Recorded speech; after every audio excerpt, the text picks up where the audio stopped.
Sweet Pretty Cure the movie, Take It Back, the miraculous melody that connects hearts, full title, long title, just like all of the rest of the Pretty Cure movies, was a pretty fun watch. I was pleasantly surprised with the Sweet Pretty Cure movie. I honestly didn't have very high hopes for it, which maybe isn't a great way to go into a film, but I glad I came out enjoying it. The film itself ties very well into the rest of the show, which isn't to say the others don't, but it's very direct in this case compared to a lot of the other films.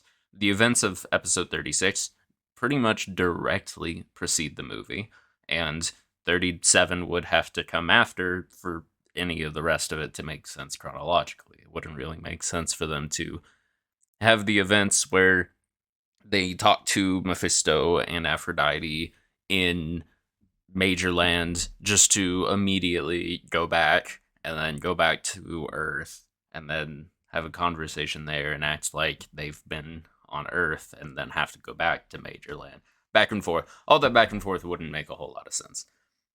Now, I've kind of chosen to accept that the other movies are entirely canon as I've been watching them because it's funnier that way. But this may be the first movie that puts a lot of work into linking itself with the rest of the series that it is a part of. And I think that it is to the movie's benefit that it does that. And I think it does that in a pretty good way. Like, it is very nice in placement. It fits nicely into the rest of it. And since it's a magical girl anime, they can kind of just make up as many antagonists as they want to serve the greater purpose of the main antagonist, Noise. And they do that in this movie in the form of a guy who ends up looking pretty similar to how Noise's final design looks, Howling. I can't help but wonder if the design for Howling was maybe a prototype version of Noise that they had as they were workshopping what they wanted their final antagonist to look like, and they said, hey, this design's pretty good, let's throw this one in the movie, see how everybody reacts to it, and then we can kind of adjust that and figure out if this is what we want to do for our real main antagonist later on in the series. And I think it's alright. I'm not like a big fan of Howling's design. I think it's okay, but it's fun. The smoke version of him is way cooler than the flesh version. I guess once he gets his meat back and puts it on the bones that are wrapped around the castle, I think that it's fine. But the start of the movie, backtracking, I'm gonna go back and forth a lot. I don't know if I have a lot of thoughts on this movie, but I also have thoughts on this movie, so it's kind of probably gonna jump back and forth a little bit. Who knows? But I think the opening of the movie is actually kind of one of the funnier parts. The fact that Mephisto, suddenly cleared of evil from his brain, is immediately going up to people's windows and knocking on them to say hi is funny, and they do it in a funny way in the film. It's pretty good when he just shows up to Kanade's window and is like, "Hey, how's it going?" and then gets scared when he sees Kanade. They explain it a little bit later that he was trying to go to Soto's room to meet him because he's Akko's only friend because she is so incredibly mean to literally everybody else in the series up to that point, especially. Like, after this point is when she is nicer to everybody, just because this is after she's revealed as being Cure Muse, and this is after Mephisto is cured of being evil. And so she goes back to being slightly nicer just because she's accomplished her goal of curing her dad's evil disease, where he is a bad guy. But that whole sequence of him basically getting arrested and then talked to by the police officer. The scene here is actually kind of reminiscent of what will end up happening several times throughout Smile Pretty Cure. So I can't help but wonder if they did that bit in this movie and then the writer for Smile was like, "Hey, that's kind of a good bit. We should use that repeatedly." And they do. I think it's a very funny bit in Smile, but we'll get to that later. Hee spoilers. But it's pretty funny. He is a genuine freak, and I think that is good content. I think him being a weirdo is fun. I'm glad he's not just a normal guy now that he is cured of his evil bones disease. And I'm glad that they show that he is kind of a weirdo, and that his dad, our eccentric old man mentor, who is just always kind of hanging out in the church building his pipe organ, is also kind of a weirdo, which, it runs in the family. Akko Muse is, by comparison, the most normal one. And considering the nightmare that was her upbringing, or at least her growing up and trying to become a pretty cure to save her dad, it kind of makes sense that she's standoffish and mean to everyone. But, you know, it doesn't mean I have to enjoy it. And I don't quite a bit of the time. But, that's just kind of how it goes. There's a lot to be said about things that this season doesn't do well. But it's not about this season. It's about this movie. And the movie's pretty good. The movie's kind of fun. I do think that it's a little funny that in the previous episode or two before this film, we are introduced to the antagonist of the show, like the real antagonist, Noise. It followed immediately by meeting an escaped evil, Howling, that serves Noise. And the subsequent appearance and Pretty Cure beatdown given to Howling is a little off-putting, since we're never even given sort of a hint of its existence in the rest of the show. But I guess that's kind of how a lot of the movie villains go. But they don't feel as connected to the rest of the overarching plot, and which kind of puts Howling in a weird space because he's design-wise very similar, purpose-wise very similar, and he serves the greater evil of the rest of the show, which I guess in comparison, a pretty good comparison for Howling would be Friesen and Frozen, because they show up out of nowhere and they both go, "Oh yeah, we serve the Dark Lord. We're going to make the world frozen to prepare for his return," and that's what Howling is doing for Noise. But Howling doesn't have a logo, or Friesen and Frozen don't have a logo that looks almost identical to the one that the Dark Lord does. But Howling does. Whatever, it's fine. It's okay the way that they introduce him. And then the introduction to a childhood best friend of Akko's is also, following her seemingly 180-degree personality shift due to her reveal as a cure, wasn't as interesting. I didn't really care for Suzu's introduction into the film.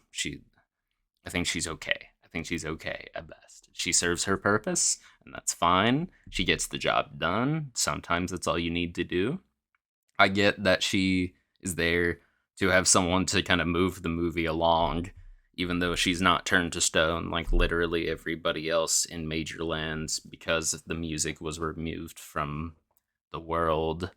And initially I thought maybe she wasn't turned to stone because she wasn't playing an instrument whenever Howling was unleashed and subsequently sealed inside the body of the queen.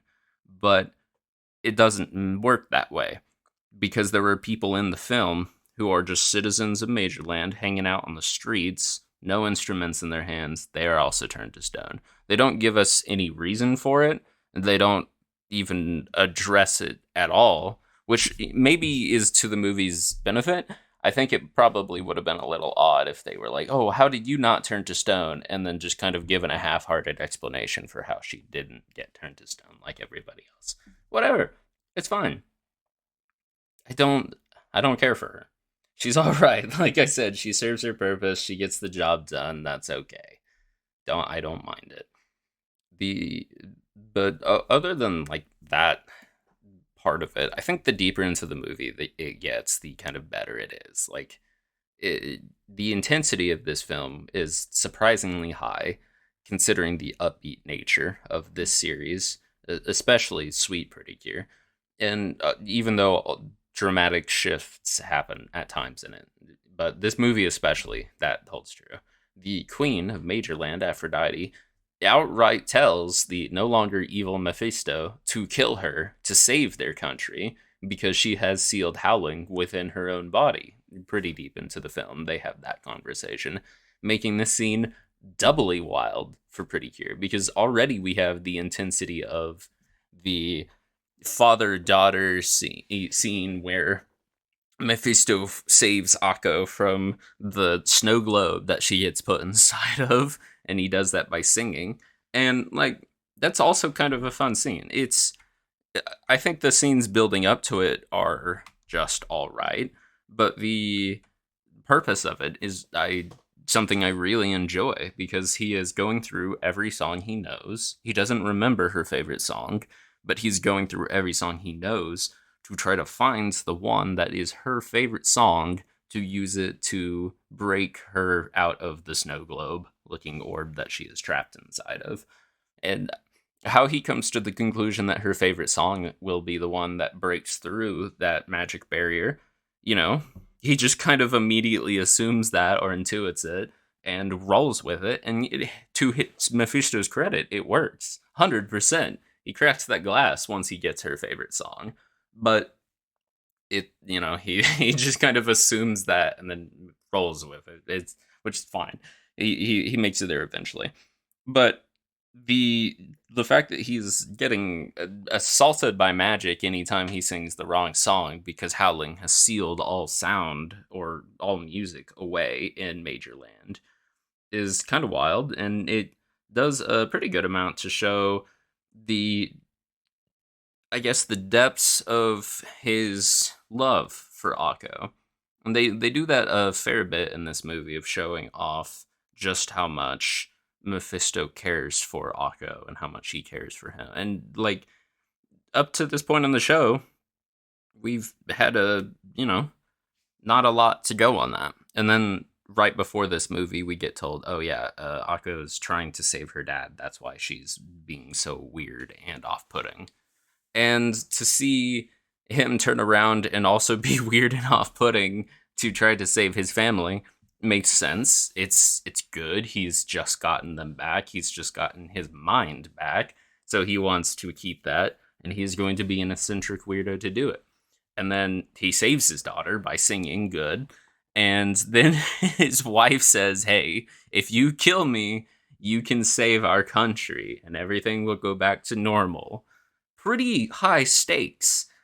Not compared to a lot of the other movies, I guess, because normally by this point in a lot of the other movies, the stakes are if you don't beat the bad guy, we're going to blow up the world or steal all happiness from the world or something to that effect. Those tends to be the stakes. And like after that part of the film, like those types of stakes return. Of course, that powerful antagonist is going to try to use his magic to, you know, remove sound from the world, remove music from the world, and make everybody real sad.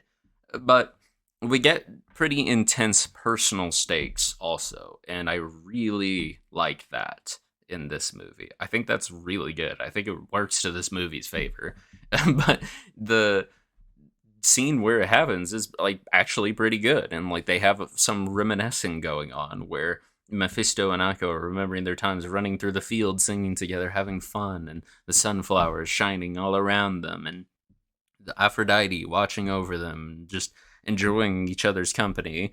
And Aphrodite has some little sunflower seeds that fall out of her sleeve that hit the ground and magically turn into a sword, which is kind of cool. Like that's kind of just like cool magic sequence. I like that.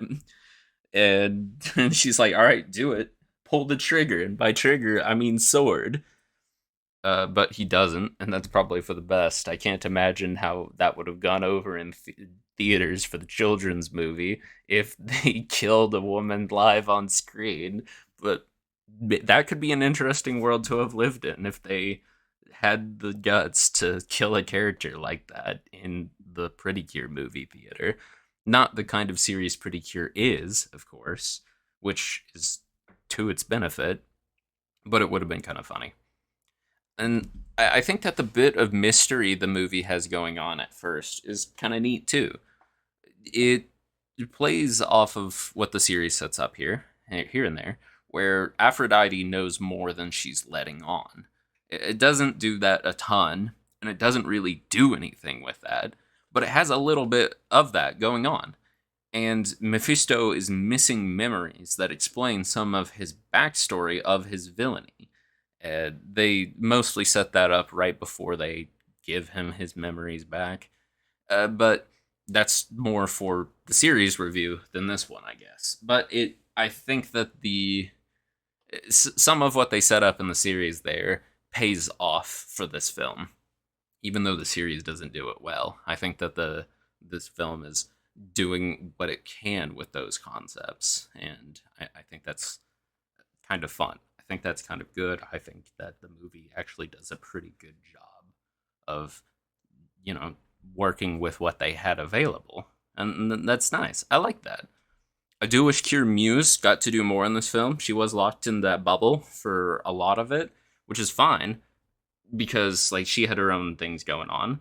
And I liked that even though she wasn't doing a lot, she was still having scenes with Mephisto. She still had a role to play in another character's story. They weren't just off on their own, locked out of the way until the real Pretty Cure showed up and saved the day. She had her own struggle that was happening. She wasn't just off screened and dealt with later and then showed up to join the fight again. She had her own stuff. And that was good. Now, Cure Beat, she doesn't get a whole lot. Ellen doesn't get to do a whole lot. She's friends with Hummy and gets to protect her when the box is stolen by our boy pop band.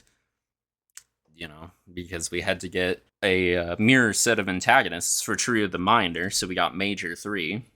The scene where Major 3 shows up actually was a little entertaining because the move that the girls pull when they show up and are like, hey, girls, are you looking for us? And they have no idea what's going on with these weirdos coming to talk to them. They just kind of lower their gaze and kind of walk through and then kind of talk to themselves. The framing of it was incredibly similar to. I assume that this is probably pretty good practice for when weirdos you don't want talking to you are talking to on the street. But the framing of it is very similar to. I want to say it's like the second or third episode of Zombieland Saga when the girls are off hanging out in this after hours market area. All the shops are closed, and then these rappers are coming by like, yo, hey girls, do you want to spend some time with us? And the girls are talking to each other like, we're literally skin falling off the bones right now. Zombieland Saga is good. Not a magical girl series. Very good though. This isn't about that though. But I don't know. The movie good. The scene with Akko and Mephisto singing to each other is very incredibly cheesy. Just something about it. It's not melodramatic even because like they aren't having a dramatic there's no drama there. They're just putting their hands together, father and daughter, and singing their favorite song together, and it's kind of funny. I liked it. It was cute, but God, it was goofy. It's kind of it's not a cringy scene, but it's a little hard to watch. It's fine. It's good. It's like I said, the movie's all right. The I don't know. This movie kind of goes all over the place for me because like there's that, and it's like, oh, I don't really care about that. That's okay, I guess. It's fine. But then there are also things where they have flashbacks and show like Akko and Mephisto running through the fields, and it kind of reminds me that I'm glad they never changed Mephisto's design for him personally. They changed his outfit, which is fine.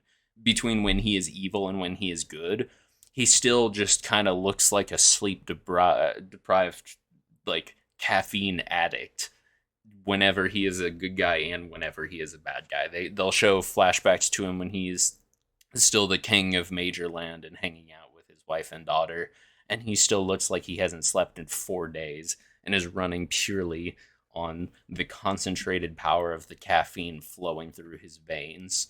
And he looks like that the entire time he's an antagonist too, and he's probably doing so even more when he's a bad guy. But I like that. That's fun. And the personal stakes in this film feel much more intense than a lot of the other films because they have this family that is being ripped apart in Major Land. Of course, Major Land itself is in danger, but it directly impacts the characters who live here because this is their home and it is their family that is being torn apart as part of the whole deal with Major Land. And the getting back up, we're never going to let you stop us, and we're never going to be defeated because we love each other speeches that the Pretty Cure give. Melody and rhythm specifically, beats is there too, but melody and rhythm specifically feel very dramatic even compared to some of the other films, honestly. And this is probably one of the only times where I've actually believed what they've said about being best friends with one another whenever melody and rhythm are saying that. Rhythm is being held in the bad guy's hand. He went from like 13, 14 feet tall to 30 feet tall or something. The Howling's size is a little weird, I feel. But he's got rhythm grasped in his hand and he's holding her and they're having their dramatic speech and melody is like, let rhythm go. That's my friend. You're going to put her down now, dog. It is one of the only times where I've believed that speech in Sweet Pretty Cure. Because they'll do it a couple times over the course of the show. And maybe the ones towards the very, very end of the series are more believable. But especially in the earlier part of the show, whenever they do something like that, it's not there. It's just, I don't see it. I've talked about it before. I'm sure anybody else who's talked about this series has said kind of the same thing.